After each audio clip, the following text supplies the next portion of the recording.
The sea is a strange mistress. She takes and she gives, without rhyme or reason. I have spent my life upon her waves, watching men come and go, their fates written in salt and wind. Some leave as broken men, others never leave at all. And then, there are those like Jack, men who drift, lost between the tides of life and death, searching for something they cannot name. I had seen that look in his eyes before, the same look I saw in sailors who had lost their way, men who had no shore to call their own. He carried something heavy within him, like a storm trapped inside his bones. I did not ask him about it. The sea had taught me that some burdens are not meant to be shared unless a man chooses to lay them down himself. Jack worked hard, though.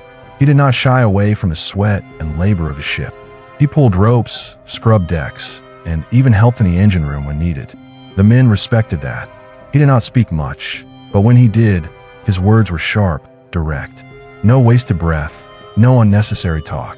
That is how you survive at sea. One night, as we sat near the back of the ship, watching the moonlight ripple across the waves, I finally spoke to him about what had been on my mind. "You are not a sailor, Jack," I said, my voice steady. "You move like a man who is only passing through. But the sea is not a road. She does not lead anywhere. She only carries those who belong to her." He exhaled slowly, running a hand through his disheveled hair. "Maybe I don't need to go anywhere," he murmured. "Maybe I just need to keep moving." I nodded. That is what men say before they realize they have been running in circles. The ocean does not forget. If you do not face what haunts you, she will find a way to remind you. Jack chuckled dryly. "You sound like some old philosopher." I shrugged. "I'm a man who has spent too much time thinking, because out here, there is nothing else to do. Tell me, Jack, when was the last time you felt at home?" His green eyes darkened, the flicker of memories dancing behind them. But he did not answer. He simply looked at the endless horizon, as if searching for something that was never meant to be found. The nights at sea have a rhythm of their own. The creaking of the ship, the humming of the engines, and the distant crash of waves against the hull. It all blends into a song that only sailors can truly hear.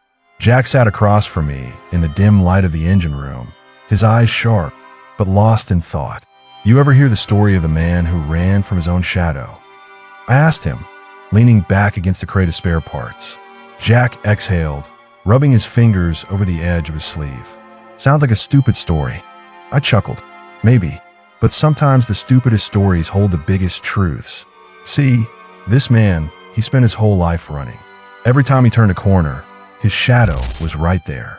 No matter how fast he ran, no matter where he hid, it was always behind him.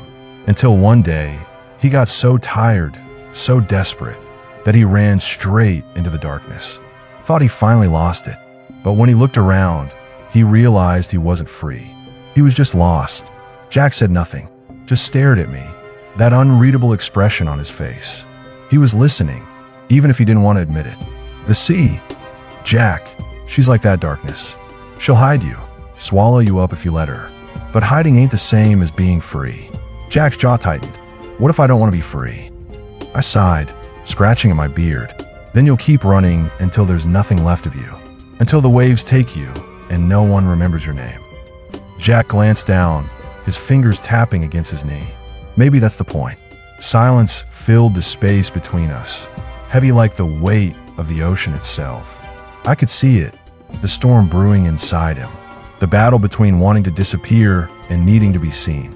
I had met men like him before, ghosts trapped in flesh and bone, trying to outpace the past that clung to their heels. I reached into my pocket, pulling out a worn, yellowed piece of paper. "You see this?" Jack's gaze flicked to it. "What is it?"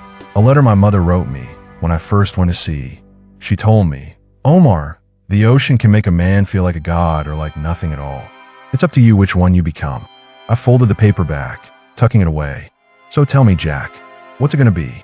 Are you going to let the sea turn you into nothing?" For the first time since I met him, Jack looked unsure, vulnerable, even, but only for a moment. Then, just as quickly, that hard edge returned to his eyes. "I don't know yet," he murmured. I nodded. "That's a start." Above us, the ship groaned as it cut through the waves. Outside, the world was endless, nothing but ocean in every direction. But for the first time, I wondered if Jack was starting to see that maybe, just maybe, there was something more waiting for him beyond the water. The old ship groaned as it sliced through the endless open waters. Night had settled, and most of the crew had retreated to their quarters. Only a few remained awake. Jack was one of them. He sat on a toppled crate near the stern, his hands clasped, eyes lost in the moonlit waves. I pulled out my dented tin flask, took a slow sip, and sat beside him. Ever wonder why people come to the sea, Jack? My voice was low, nearly swallowed by the whisper of the waves. Jack exhaled through his nose, never looking at me. Freedom. Distance. I smirked, shaking my head. No, it's more than that. People come here because the world out there, I gestured toward the horizon, is too loud, too full of things they can't control. Out here, it's just the sea. No lies, no masks, just water and wind. Jack ran a hand through his damp hair, his jaw tightening. The sea still drowns people. I chuckled. So does life, my friend. The difference is, the sea doesn't pretend to be kind. Jack finally turned to me, and for a moment, something passed between us. Recognition, maybe. I'd seen something in him, felt it, and for whatever reason, I had chosen to share this with him. I took another sip and handed him the flask. He hesitated, then took it, letting the burn of the liquor settle in his throat. You want to know what I see when I look at you, Jack? I asked, voice steady. Jack didn't answer. I see a man who doesn't know whether he wants to be found or forgotten. You run, but never far enough. You fight, but never for yourself. And when you stare at the ocean, you're not just looking at water. You're searching for something. Or maybe you're hoping it takes something from you. Jack's grip on the flask tightened. I let the silence linger before leaning against the railing.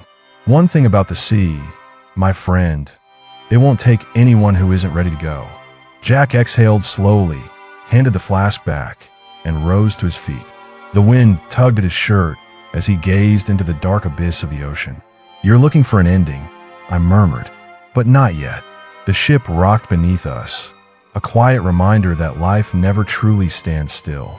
And for once, Jack let himself feel it. The night was heavy, thick like molasses, stretching across the sky with only the stars daring to pierce its depth. The ship creaked, groaned, like an old beast restless in its sleep. And there we sat, two ghosts adrift in an ocean that had seen more death than any war ever fought on land. Jack didn't speak much, didn't have to. A man like him, he carried his words in the way he held his shoulders, the way his jaw clenched when he thought no one was looking. Some men screamed their pain. Others, like Jack, let it simmer under their skin until it seeps out in the quiet. I took another sip from my flask, the burn crawling down my throat like an old friend. You ever hear about the man who tried to outrun his own shadow? I asked. Jack's green eyes flicked to me, guarded, curious. I smirked, resting my elbows on my knees. Poor bastard ran fast, ran far. Every alley, every street, every country. No matter where he went, it was right there, right behind him. 'Cause that's the thing about shadows, Jack. You can't outrun what's a part of you. He turned away, staring out at the black water. I could almost hear his mind working, the gears turning behind that sharp, haunted gaze. What happened to him? He finally asked. I chuckled, shaking my head. Oh, one day, he finally stopped running, stood still, let the sun hit him straight on. And you know what? The shadow, it disappeared right under his feet. Turns out, the only way to beat it was to face the light. Jack exhaled slowly, fingers tapping absently against his knee. A man like him, he's heard 100 truths, but never believed in any of them. And maybe, just maybe, this one wasn't any different. But the thing about the sea, it don't lie. It don't care about your past, your sins, your ghosts. It just moves, just like time, just like death. And men like Jack, they either learn to move with it, or they get swallowed whole. I leaned back against the railing, the cold metal biting through my shirt. Question is, Jack, you still running? Or are you ready to stand still? For a long moment, he didn't answer. Then, finally, so quietly I almost didn't hear it, he muttered, I don't know. And that was the first honest thing I think he'd said all night.